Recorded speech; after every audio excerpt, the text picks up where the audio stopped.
Hi everyone, welcome to day 9 of the first 30 days. Today we are looking at the calendars in More Time to Design and how the studio calendars and the project calendars work together to really help get your workflow working well. Let's get started. Hi everyone. So today I wanted to talk you through how the studio calendars and the project calendars work together and how you can really utilize them to see both a big picture overview of what's happening in your studio and also a bird's eye view detailed look at one project at a time. So if we start with the studio calendar, so this is a real overview of what we are doing across all of our projects and our non-project related work. So to navigate to the studio calendar, it's simply through the big blue box. Now, as you can see here on the studio calendar, we have all of the different colors represent the project color that we've allocated to it. We have the project code as well and the detail of the meeting. Now, if we choose to select to add an event when we're in the studio calendar, we obviously have to nominate the project that we are adding it to. And then it's simply a matter of going through and adding in the details. Of course, we're always able to add our calendar events to the whiteboards as well, which allows us to reduce that double handling of information. Anything that is created on the studio calendar will always be visible on the project calendar. So you don't need to go and recreate that event in the project calendar.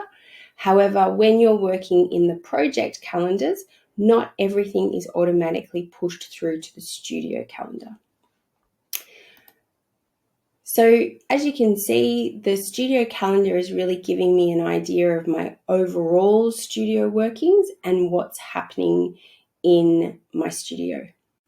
To navigate to the project calendar, so every project that you have has its own calendar.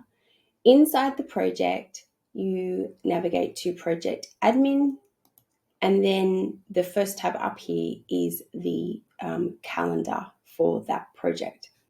Now, as you can see here, we only have what's happening in this project. And this event here you'll see is one that it's a planning out event.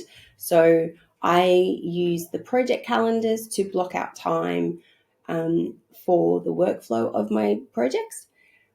That event I have not pushed through to the studio calendar. However, you will notice that these two events here I have pushed through. So that allows us to see really easily events that like key milestones that we need in the project, in the studio calendar, we're able to create here in the project calendar and push through to the studio calendar.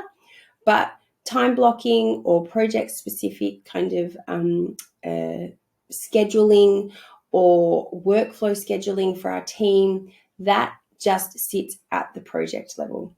And it's really simple when you're creating an event in the project calendar.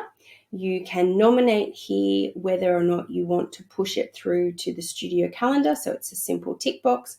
And of course, as well, you're able to see add the item to the whiteboard. So that is a really quick little overview of how the project calendars and the studio calendar work together to really help increase your workflow and your ability to plan out your time.